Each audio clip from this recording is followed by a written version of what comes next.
Today I'm going to interview Kirsty Last. Now, do I call you Kirsty Last or Kirsty Swan? Oh, it's got to be Last now, hasn't it? Kirsty Last. So Kirsty Last is a former police officer, and having left the police service, she set up her own company. But before we get into the work that she's carrying out now, which is absolutely brilliant, Kirsty, welcome to X Job Downloaded. Thank you for having me. Well, it's been a while since we've spoken, and I know a lot of things have happened, but let's start at the very beginning, because that's always a good place to start, as they say in that famous song. Where were you born? So I was originally born in Kent, in Maidstone. Were you? Yeah, I was. A Kent lass even. Yeah. And I moved to Hampshire when I was about 7. So most of my memories are from Hampshire. Okay, so you go through normal secondary schooling. Yeah. I take it you didn't go to, No. grammar or convent No, or my anything like that? academic levels, not best, shall we say. So no, normal high school, senior school. And I came away with CSEs as they were all those years ago. Yeah. And we had black slates and pieces of chalk as well then. Absolutely, yes. So you've left school. What year did you join the police service? 96. 96. So you'd done jobs before you joined the police? For 10 years I was employed in, back then they had YTS, the youth training scheme. Yeah. So I left school, my mum influenced me to join IBM, because back then in the 80s, IBM was a massive employer. And if you had that on your CV, you could pretty much go anywhere. So I did a 2-year YTS with IBM and got into payroll and cashiering, like finance. Oh, okay. So did that, and I basically progressed up. And at the age of 24, I became a payroll and cashier manager for Portsmouth Printing and Publishing, which was Portsmouth News. It was a publishing company down in Portsmouth. And I had 4 or 5 people work for me. And I was responsible for every penny that came through that company came through my office. Wow. And I paid all the employees. I paid the tax office, the pensions. So I was the payroll and cashier manager. So what inspired you to join the police service? What was the thing that made you want to join? If I'm honest, boredom. I was bored in my job doing the same thing day in, day out. And literally the same, weekly payroll, monthly payroll, paying the tax man. And it just didn't challenge me. I didn't feel it challenged me. And I just thought, I need a job that's got variety, diversity and more challenging, really. And so I thought, I'll give it a go. And that was Hampshire Police? That's Hampshire Police, because Hampshire Police are a very large non-metropolitan police service. Yes, yeah. They've got some big towns and what have you. Cities, Southampton, Portsmouth and so on. Yeah, they've got obviously massive service area, both Army and Navy. Yep. They've got a lot of policing, big football town, cities as well, football clubs, all that kind of stuff. And where did you start? What town did you start? I started in Southampton. Oh, okay. Yeah, so Portswood was my first posting, which is just outside the city centre. So I started there in 1996. And how many people did you have on the shift at that time when you went there? Oh, at the shift, there was probably, I would say, a sergeant plus 6 or 7. Okay. Yeah, easily. And then all the towns would interlink, I suppose, and every town had a similar size shift. Yeah. I bet it's not like that now. No, it wasn't like that when I left and moved to another force. Yeah. So, it's depleted, definitely. So what did your career look like within Hampshire Police Service? So in Hampshire, I started in uniform, as we all do, probation, and you work your way, get through, signed up independent, and then finish your probation. And I stayed in uniform to learn how to be a bobby. A lot of, I think, forces now, they allow the officers to, go to CID or specialist units so quickly, and they actually haven't learned how to communicate with the public, how to police, how to just be a bobby. Yeah. As we would recognise it. And then after about 4 years, I went to like proactive unit and town centre unit. So you're targeting a little bit more serious crime. So sort of fraudsters, things like that, drug dealers. So you were sort of more specialised than just your general policing. Okay. I mean, it's interesting because I went down a similar route. So listening to the comparisons. It's interesting. So you're on a proactive team. Yeah. Were you selected for CID whilst you were on there, or how did that happen? Yeah, the mention of CID came up quite early. I did in my probation. I was actually signed off quite early doing my files, because normally your sergeant or your tutor would have to sign them off. But the admin department, I can't remember, the justice unit that used to do our files for us, said, actually, Kirsty's files are really good, so she doesn't really need them signed off now. She can do them independently. So I just had that, I suppose. They recognised that I was quite good at the investigations. I was getting things done. And they sort of mentioned CID path quite early on, really. But you'd already come from a senior role. So, I don't mean to be this disparaging around some of our former colleagues, but you weren't a kid. No. You knew your way around quality and what evidence should look like. So, and, working doing payroll and things like that, it's all about that forensic viewing, making sure that you get it right and right at the first occasion. Yeah, definitely. Where did you go to when you first went on CID? Where did you go to? So initially, I didn't go straight on to CID. There was Serious and Organised Crime Unit were advertising for, because at that time they had PCs and DCs. Okay. So a PC post came up. So I was encouraged to go for it, because I was also at that time a qualified undercover decoy officer within Hampshire.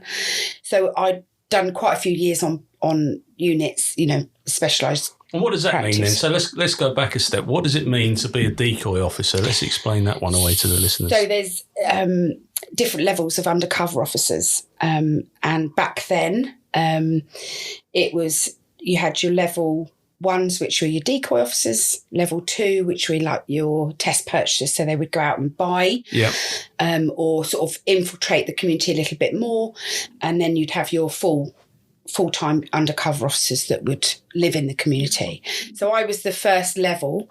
So I would go out, things, an example, if they were getting a lot of robberies in the area and they were specific, or they got specific intelligence, then I would either go out, dress up similar to what the target victims have been, to see if I'm a decoy, basically. So they come and rob me and then they get nicked. So you'd be under surveillance by another team or part of the team. They'll be watching you. Yeah. And you'll be walking up and down, and it could be anything from street robberies to sexual assaults and that type of thing. And even back then when they used to have Vice, I would do walk the streets for Vice. Right, okay. To obviously try and prevent curb crawlers or identify curb crawlers. Which I would imagine is quite prolific in some parts of the docks area. In Southampton, massive. When I joined Southampton, that it was known, a specific area of Southampton was known as the red light area. Right, okay. And did it have a more colloquial term? What did they call it, Kirsty? You can say it. No, it was the ICA was what they used to call it, but it was, it was well known outside of Southampton as the red light area. Right, okay. You're so polite. Did you enjoy doing the decoy work? Loved it. I loved it because it was something different, and it really got the heart racing. There was one job I did, which was a robbery. They've got some specific intelligence, and they said, we believe this person's going to be. So I had the person's car. It was all really, really good, the way it was set up. And as I drove to the location, I drove past the suspects. Wow. So I was like, this is going ahead. This is actually going to happen. How are you feeling at that point? Your heart's racing. It's weird. It's scary, but it's like, come on, I've got this. We need to get these tow rags off the streets from robbing people. And so, it's like frightening, but thrilling as well. But you know that your support team are there and nothing is going to happen. It's like watching I'm a Celebrity. No one's going to let you die. No. Well, no. In I'm a Celebrity, no one's going to let you die. No. But you cannot judge what a suspect is going to do at the time of, if they get arrested or if there's a strike that goes in, you can't determine how they're going to behave. So that must affect your demeanour whilst you're out there working. Yeah, because you have to, because obviously you've got that natural instinct. But as a police officer, when you see things that aren't wrong, you want to strike. But as a decoy officer, you can't. You've just got to go with the flow, and trust your fellow officers that are hiding in the wings are going to get there in time before anything really sort of drastic happens. But I used to love it. I used to love doing it. You hope to God they haven't gone to buy a kebab somewhere or something like that. Or a cup of tea. I always remember sitting in an OP, and it's in June, and we're watching. It's when XR3s were the flavour of the month, and we're sitting in this garage, brand new XR3s, and this guy climbs over the wall, and he gets out this jack, and he's jacking these cars up, and he's taking the wheels off it. And the people that are supposed to be helping me have gone off, and it's a red hot night, and we're just sitting there in a pair of shorts. It was that hot, and they've gone off to buy ice creams. Yeah. As luck would have it, we finally caught this guy. They put a dog out and they caught it, but you just think, you just hope that your mates aren't going to let you down. But anyway, so you've done your decoy. Yeah. And what happens next in your police service? So I applied to join the Serious Organised Crime Unit, and I'm successful. So I started there as a PC in 2002, I believe it was. And obviously that's your next level up. So, that's now cross-border policing, because you're looking at criminals, not just within Hampshire, but cross-border criminals. Yeah.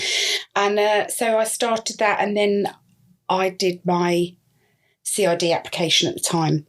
Because I think what put me off initially was the exam. I'm not very academic in that sense, and we had to do a CID exam, and that put me off. So I delayed it a bit, and then I thought, come on, Kirsty, just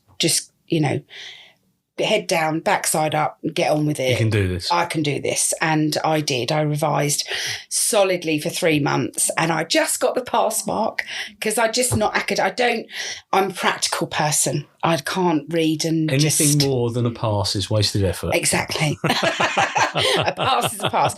And so I did my path to becoming an accredited detective. Yeah.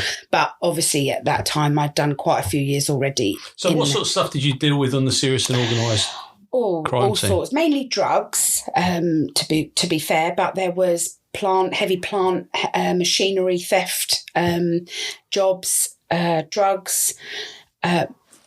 Ironically, I had a target at the time who we couldn't surveil. Where he lived, you just blew out straight away. So I thought, this guy's come out of, prison. He's got few houses. It's never worked. Obviously, all through drugs. But we can never prove it. So I thought I'd just kind of have a little look into his finances. And so looked into how he purchased his first house. Established he'd lied. So straight away, it's dirty money because he's obtained that fraudulently. And from that, he's then used the equity from that first property and bought 3 others. But of course, once one penny's tainted, it's all tainted under the proceeds of crime. Fantastic bit of legislation. Love it. And got him for mortgage fraud. He went on the run after conviction. So I got some intel. He was up in Liverpool.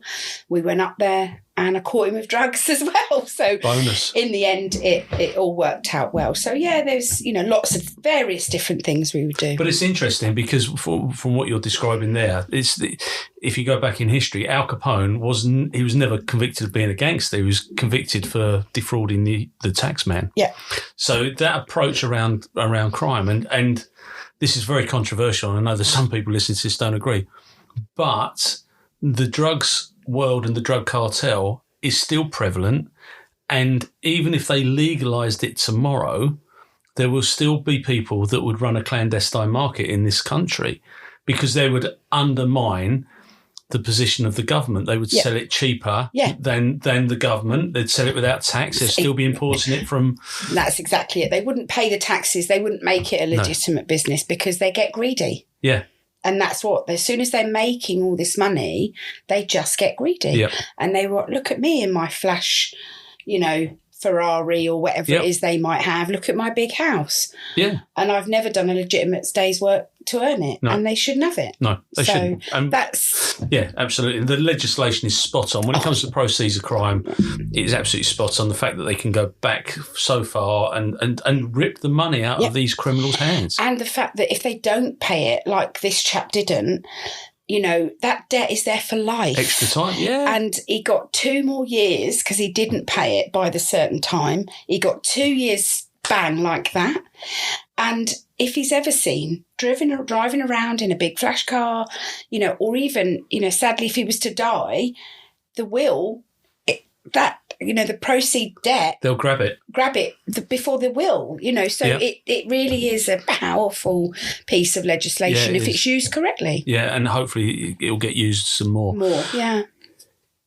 So we're now on the serious and organised crime. We've done our exams. We've passed that with flying colours, you know, top student. And I wouldn't say you're that. now going on into a CID office. Where did you go into the CID? I went to Gosport in Hampshire. So, another busy place. Yes, yeah. Full of matlows.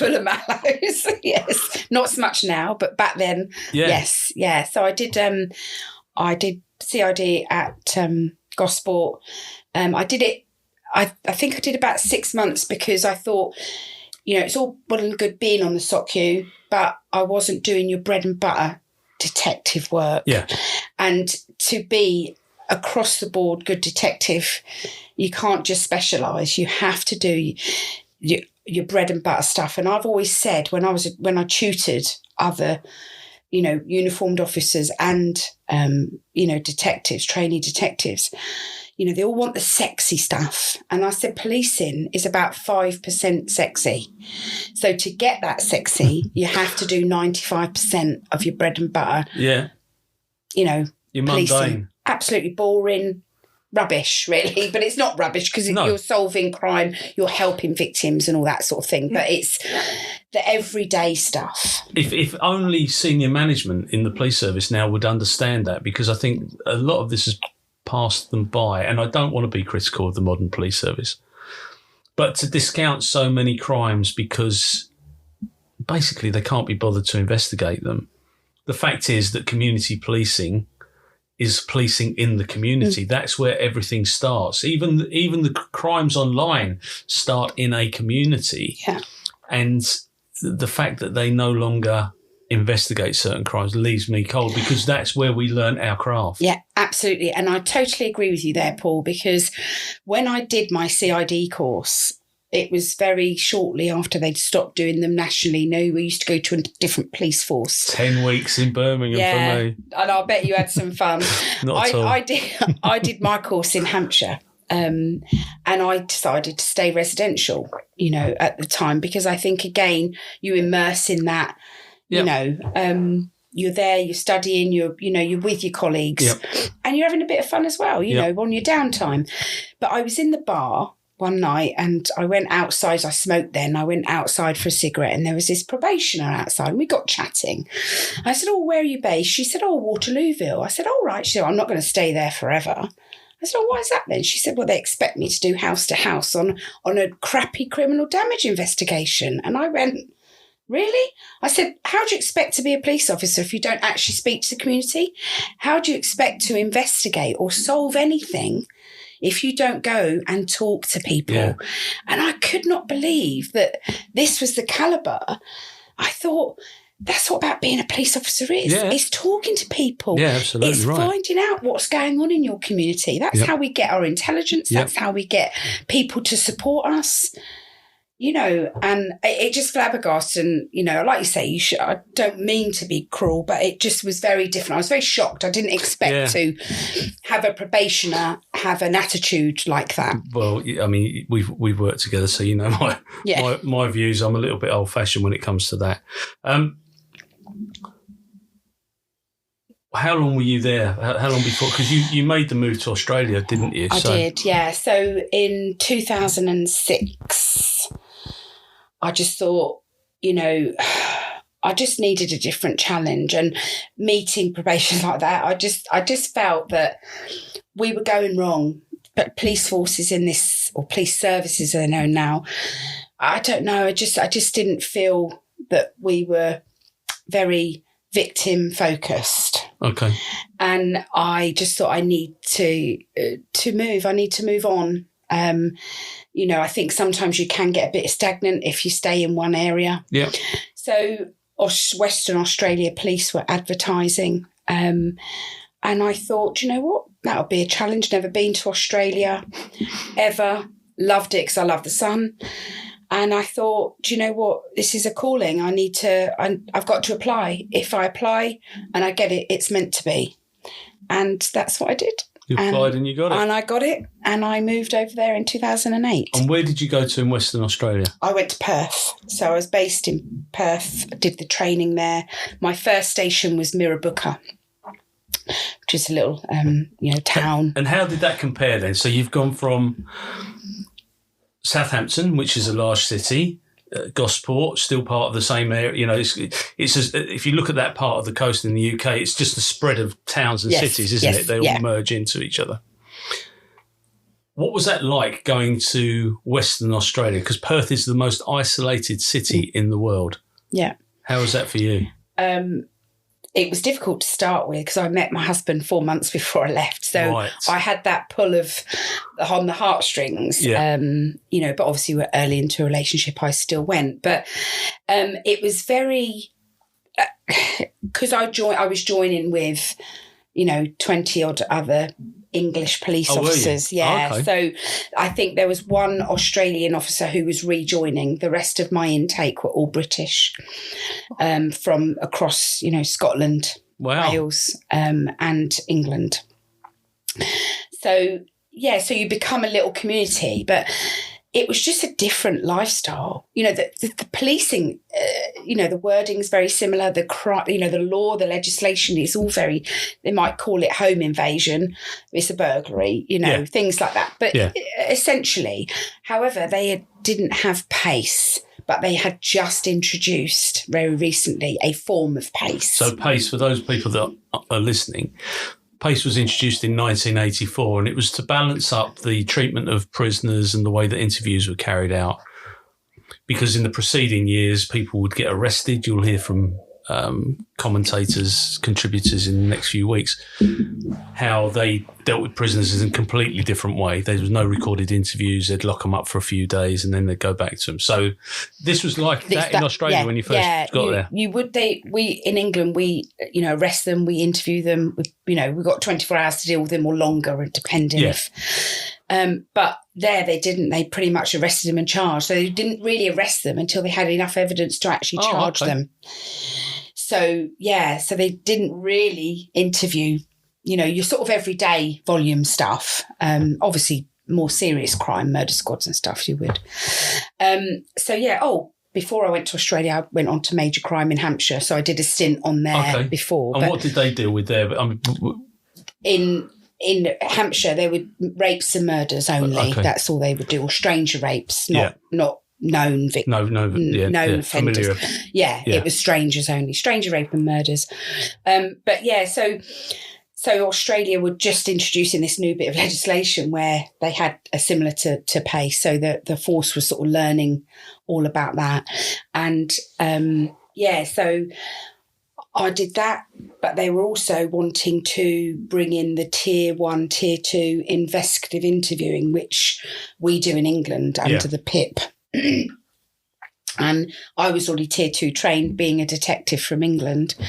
So I applied and I became a CID trainer and helped write the Tier 1 and Tier 2 investigative interview training that was then I delivered across the whole force. And that whole force covers about 3,000 kilometres, and the length of the coast is huge. You can fly quicker to Bali. Than getting to the other side of Australia. Perth, I think in the Western Australia, the UK can fit 12 times just in the beautiful. WA. I worked out there on a rape inquiry, and it is absolutely stunning, Perth, but it is a long way. Yeah, very long way. You're there as a crime trainer, and at some point you decide that you're going to come back to the UK. Yeah, that was my daughter. Yeah, I fell pregnant for my now husband, who I met before I emigrated. We did the whole long distance thing. I fell pregnant, and you kind of really do need to live on the same side as the world, as each other when you have a baby. I think so. There's a clue there, isn't there? So I, at that time in Australia, you could have up to 4 years unpaid maternity. That was their, their pay, and that's very different to England and their conditions. So I thought, okay, well, I'll take a year. I'll come back, rent my house out, because I built my big 4-bedroom detached house. You got a property? Yeah, I had built my own house out there, which again, you do a lot in Australia. They do house builds. Yeah. So, and I thought I'll rent that out, come home. And my now husband was going to sell his business and come back out with me. We were going to return to Australia together as a family. But circumstances changed. My father died, and it just never... I never returned. No, I never returned. And do you miss Australia? Yeah, massively. Yeah, I do. Yeah, it is still the land of opportunity. Our son lives there, and I like Australia. I like Australians. I think it's a great place, and they're very chilled people. Oh, it's the lifestyle. Every night, at 4, when we finish training on a Friday, down tools, a beer tinny, out the fridge. Absolutely. Yeah. You had that team. One beer in the CID office or the, have a tinny, and then, I'd go home, get my bodyboard, go down the beach that was less than a kilometre away and spend early evenings sort of bodyboarding in the They've still got that camaraderie out there, I think, talking to my mates, and I think that we've lost some of that. The sociability side within the British Police Service has gone. Yeah. And I get it, because there was some people that broke the rules and they ruined it for everybody else. Yeah. But you need to play hard to work hard, you need to be able to play hard together. And if you do that, you trust the people around you and you know what makes everybody tick. Yeah. And I don't think that there is that element now. I don't think they know what makes each other tick. But anyway, that's another story. So you come back to the UK. You settled in Essex? Yes. I mean, Essex and Hampshire, demographically, they're very similar. Yeah. They've got big towns. We've got the military here, and so on and so forth. At what point did you apply to join Essex Police? It was after about a year. I realised I wasn't going to be getting back, and being a new mum, I didn't know anyone in Essex. Never been here. I think I'd taken a prisoner to Colchester Army Barracks, collected a prisoner from there. That's about the extent of me ever coming to Essex. So I kind of felt a little bit isolated. I thought I just need adult conversation again. And it was ironic, because I was on a 5-year career break from Hampshire. I was on maternity from Western Australia Police, and Essex Police offered me a position. So at one point, I had 3 police forces that I could have gone to, but obviously family came first. So I ended my career break, did it effectively a transfer from Hampshire. And I just resigned. Yeah, so they transferred my Hampshire service to Essex, and I just resigned from Australia Police. And where did you go to when you came here? Initially, I went to Basildon, because it was that reform number 1. Did you meet my brother? Were you interviewed by my brother when you came to my brother was a chief superintendent when he retired, but he was a superintendent on CID. Did you come in because I remember the transferees used to have to come in and meet him? Yes, I did meet your brother. Yeah, yes. I'm sorry. Yeah, that's okay. He was very nice. He was nice. But so I started at Basildon, and in the October of 2012, because the process got delayed because of the Olympics and stuff. And then, reform number 2 happened again very quickly, and I transferred to Harlow, which was better. I wasn't a lover of Basildon, I must admit. Harlow's a great place. Harlow is 11 square miles with, I think, 80,000 people living in it that we know of, and it's a metropolitan area, very, very diverse, underrepresented by police. There aren't enough police officers there. But it's a great place to work, and that is a classic example where the teams work hard together, and some of them play hard as well. Yeah, and it was probably, in all fairness, really good 5 years I had at Harlow. I had a good DS. I had a good DI. Had a great DI. A great DI called Paul. And, we had some not so good DIs along the way, but, on the whole, Harlow, I did enjoy my time at Harlow, at CID. And you worked on some really interesting cases there as well, didn't you? Yeah, I did. And obviously I was a tutor as well. So, used to, all the sort of probationers would come through on their attachments and obviously trainee detectives as well. But yeah, I had, quite a few. The pub burglar, was it the pub burglar that you had? Who was that? That was, I went to one burglary on a late turn, my last late turn. A pub. See, I remember. Yeah. And Marvo, it was the memory man. That's probably one of my best investigations, I would say, in my career in terms of how quickly it evolved. But I basically went to one burglary. The CCTV was spot on. Yeah. And I thought this won't be long before. And the victim's daughter had put it out on Facebook media. 2 other pubs that night in Harlow said, we caught them in our dwelling part above the pub. Yeah. So I was acting DS at the time as well. So I sent another DC to go and just take reports for it. Anyway, that was it. Late turn, handed over, went home on my 3 rest days, and I heard a press release about a job in Southend, pub, dwelling burglary, and I thought, that sounds just like my job. So on my first day back, I came in and phoned the OIC and said, have you got any CCTV? And he went, yeah, but it's really rubbish. I said, don't worry, send it over because mine's really good. And it was the same suspects. So suspects. So if I explain, and if I get this wrong, you'll correct me, but the modus operandi, the suspect would go into the living accommodation of the landlord whilst they were busy working behind the bar. Yeah. He'd go into the private dwelling areas, and then he'd go up, steal money, jewellery, whatever. Yeah, easy stuff that they could, transport out. Yeah. Yeah. And it's not identifiable as such. How do I remember that one? Because it was How do I remember it? Yeah, I know how you remember it, but I think of all the hundreds of cases that I saw over that time. So what was the name of the suspects on that? Do you remember? Warren and Wesley Linen.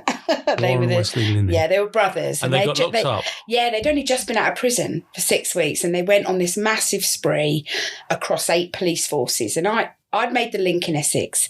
Then I put it out. I thought, they're not just committing here. So I put a little thing out to forces, and then that was it. I was just inundated, job after job.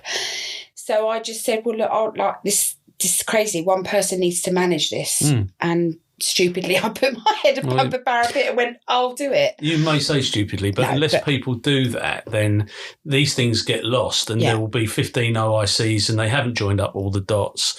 And the OIC is the officer in the case. They don't join all the dots up. They don't do the legwork. And then all of a sudden, we've got 15 victims who haven't been satisfied. Yeah. So, no, you did the right thing. And I detected 60. I could categorically put 60 to them through CCTV, cells analysis on their phones, all things like that. But I think they probably did 3 or 4 times that. Yeah. So that period. Did you interview them? Unfortunately, I didn't. I happened to go on leave at the time. How's your luck? I know.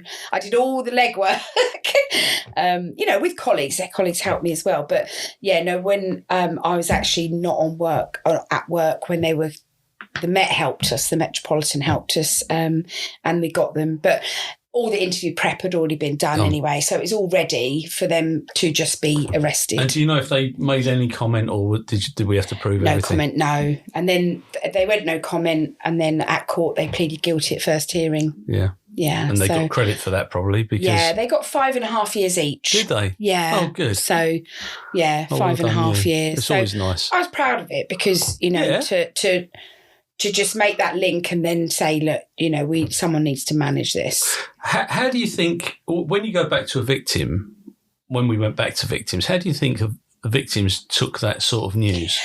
They were really, really chuffed. And it was funny because that BBC got hold of that job and asked me to go on the Caught Red-Handed programme, which I did. I featured it on there.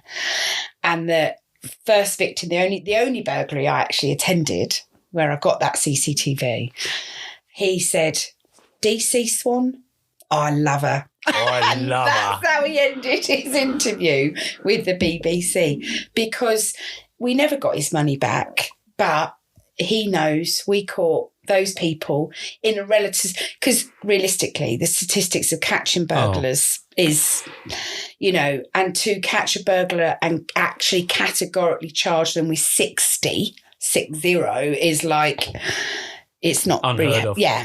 And we look at the stats that came out the past couple of weeks around the amount of people arrested and convicted and charged and go to court, and it's quite dire at the moment. Yeah.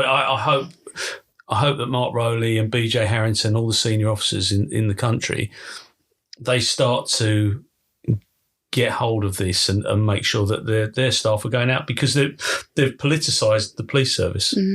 I mean, I think as well, what started my journey of really getting a bit disheartened as well was when we stopped as detectives going to dwelling burglaries. Yeah. Only if there was a witness.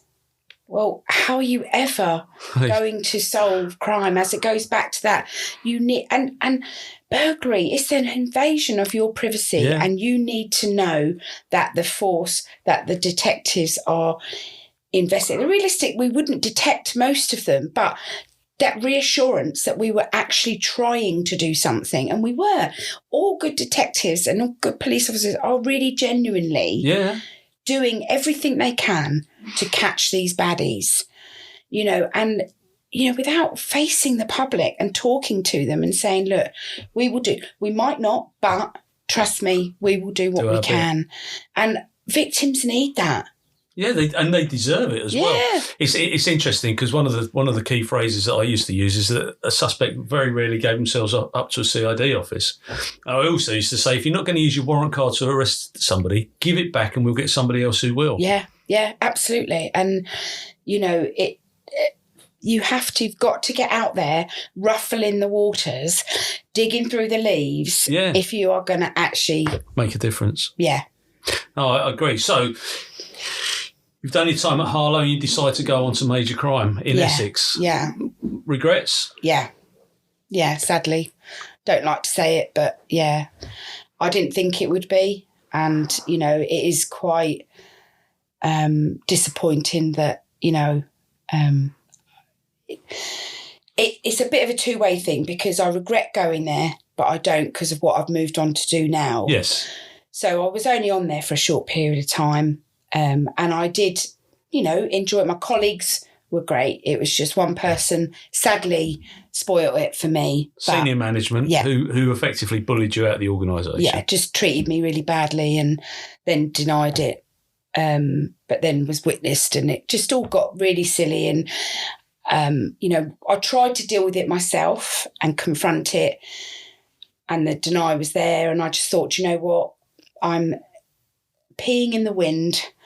Yeah. So I decided to remove myself and resign. The decision was taken from me. Other colleagues that this is not on, took it further. And in the end, Essex Police, granted, the superintendent and my DCI were brilliant, and they tried to keep me and say, look, you know, we can work through this. And I just thought, you know, they said, you know, would you like a career break? And I did. And I thought, that's really nice. And I thought, okay, we'll try that. Maybe that might work, because I knew I couldn't work for that officer again. And I wouldn't. I had no respect for them. And it wasn't fair on them or me to remain in that situation. So, you know, I decided to, okay, well, I'll do a career break. But HR wouldn't do a career break. But the superintendent convinced them, said, look, I'll wear the vacancy for 6 months, you know, and they said, okay, then we'll do that. But 6 months, I thought, what realistically is going to change in 6 months? And my mental health, my emotions, I just couldn't. I was dreading going into work, and you shouldn't feel like that. No, you shouldn't feel that. And there's an irony, isn't there? Because that person, and we're not going to name, but they went on to become self-professed experts in certain areas. Yeah, I kind of almost now would buy the person a beer, because if they hadn't have treated me like that, I wouldn't be where I am now. No. Doing what I do.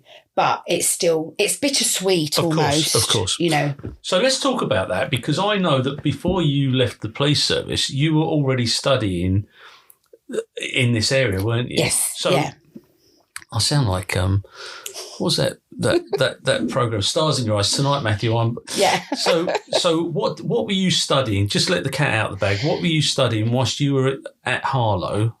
What were you doing? I was learning British Sign Language. British Sign Language. Yes. BSL. Yeah. Okay, and we were in awe of you because most of us couldn't speak English properly, and there you are learning a completely different language. Yes, so it is a completely different language. How have you used your skills since leaving the police service? So I did level 1, level 2 and level 3 while I was in police, because I thought it would give you another language. I could help any of the deaf community that we were policing, or even a suspect or a victim. I couldn't formally interpret, but I could talk to them and explain and calm any situation down so they knew what was going on. Did you get any support by the police? The police wouldn't financially support me at all. I financed it myself.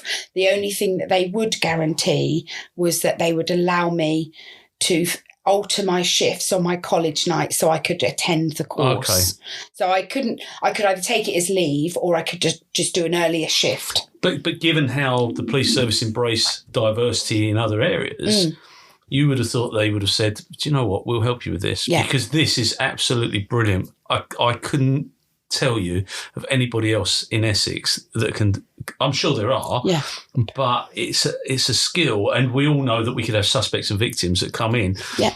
At a moment's notice, you could get a phone call. Can you come and help us because we've got to do this? Yeah, yeah, and no, they didn't. They just allowed me the alter of the shift. Okay. Yeah. So.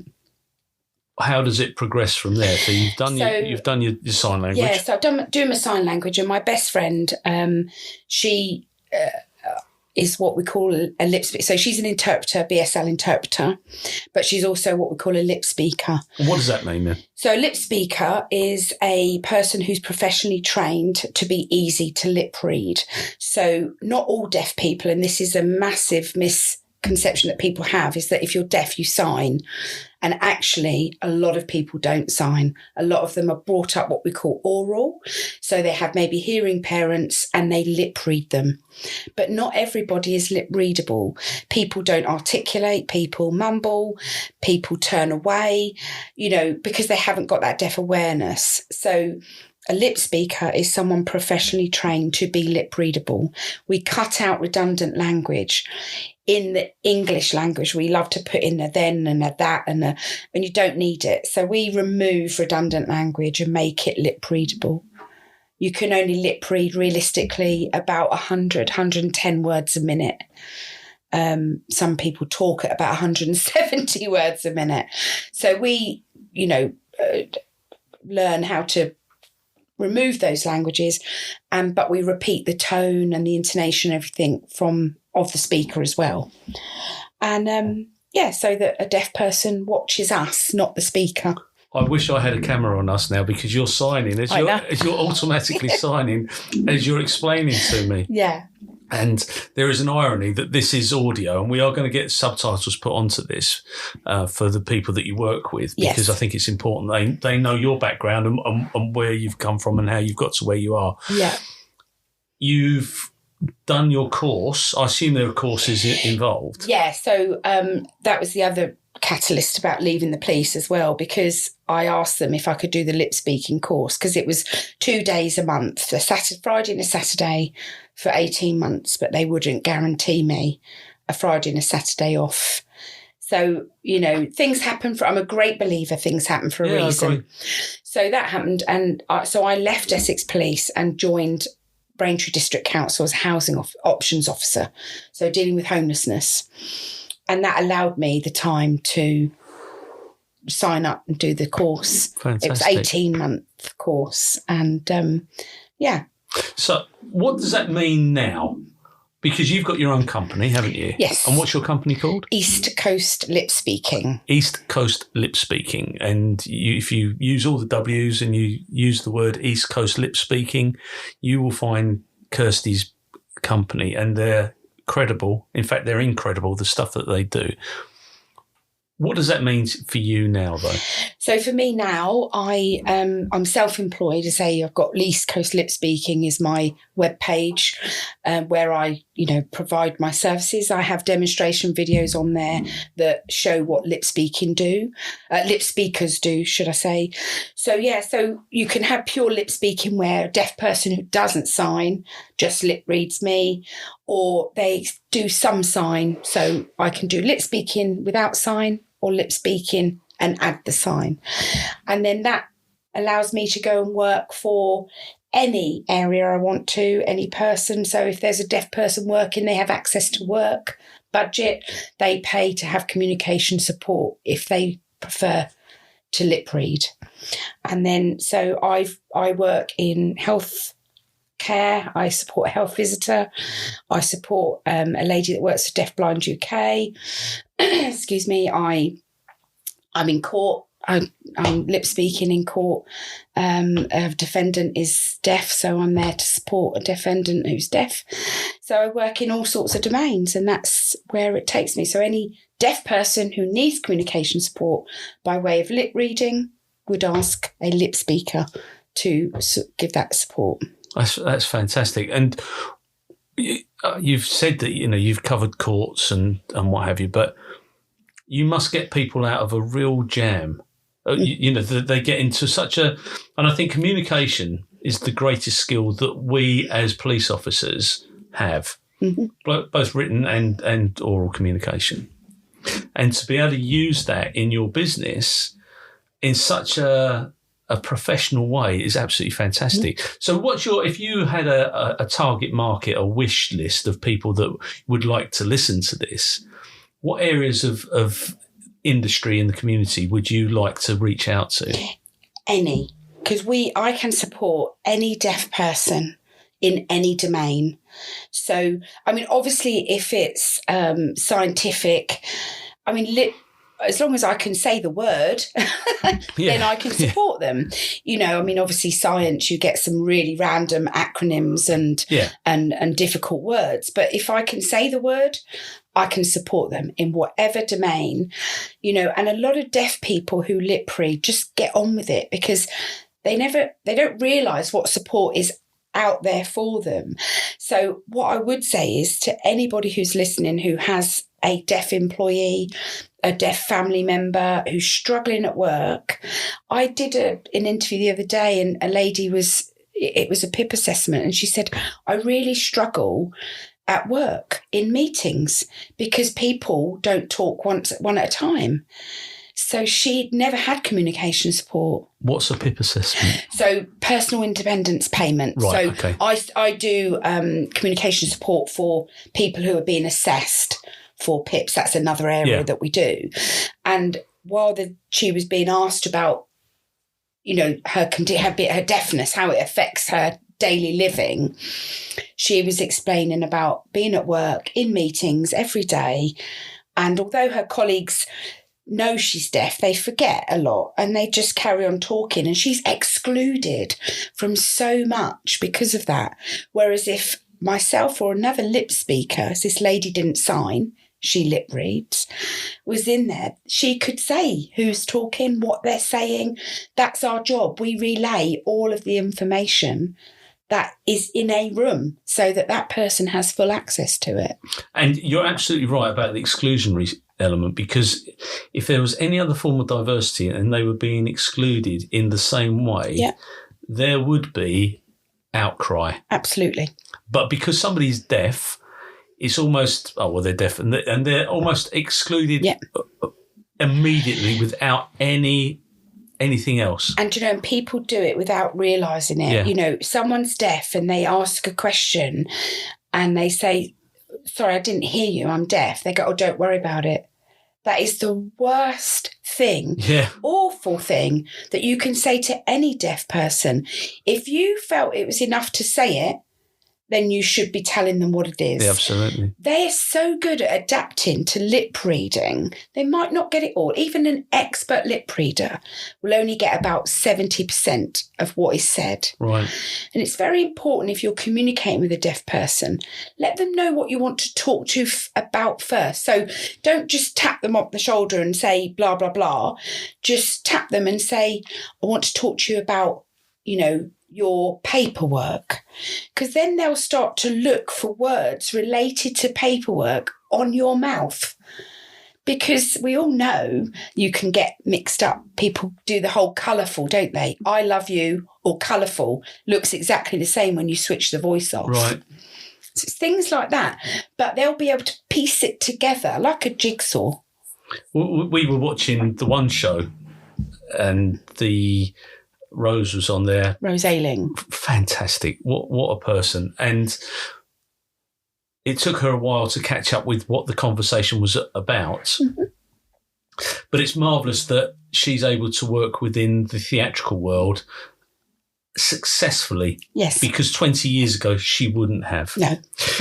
We spoke earlier on about the differences between sign and lip speaking and how they abbreviate the conversation. Could you explain that for me? Yeah, BSL is a completely language in its own right. So in English, we say, hello, my name's Kirsty. In BSL, they'll say, name me. So, and you're signing. What's your explaining to me? I'm signing. No, it's fine, but obviously. Yeah. So someone who is full BSL, their first language is BSL. Okay. It's not English. Okay. Someone who lip reads, their first language is usually English, or it would be English. Yeah. So that's the difference. So you have a BSL interpreter or you have a lip speaker. So it depends what the deaf person's first language is. Okay. Some can switch between the two. If they've been brought up oral but then have gone on to use BSL every day, then they can switch between the two. But they normally have a preference of, It's fascinating. Sign language. And deafness is very personal. So what one deaf person wants in communication, another one won't want the same. It's a very personal. You'll have cochlears, you'll have hearing aids. Some will have nothing, have no sound. I mean, cochlear implants and hearing aids don't fix hearing. No. They give you some hearing back. And that's where the misconception is as well, is that, she's got hearing aids, so she should be able to hear. But it won't be at different ranges, different tones. And hearing aids give them every bit of noise. Yeah. We can shut out background noise. Hearing aid can't do that. They've got to live with it. They have everything that's going on. All or nothing. Yeah. So, yeah. And how do you think, bear in mind this is relatively new, how long has have there been lip speakers? A long time, to over 20 years. Right, but it's just never really been advertised as much. I mean, it's coming more and more. I mean, I'm a self-employed lip speaker and I get bookings pretty much every day. Yeah. So we are spreading the word out there, and the deaf community are spreading the word, especially the lip reading ones, who are deaf and want that support. But yeah, I mean, it's... Well, I hope that we can raise the profile of what you do. Yeah. Certainly from your business perspective as Thank well, you. try and give you some more support from there. Before we stop, is there anything? This is a place. Is there anything you'd like to add, alter, or clarify, or you'd like to say before we conclude this interview? I'm not going to say the time or the date, but is there anything you'd like to add? Yeah, just want to add that I am a police-approved interpreter and translator. There's only actually, I believe, 2 lip speakers in the whole of the UK that have got that accreditation.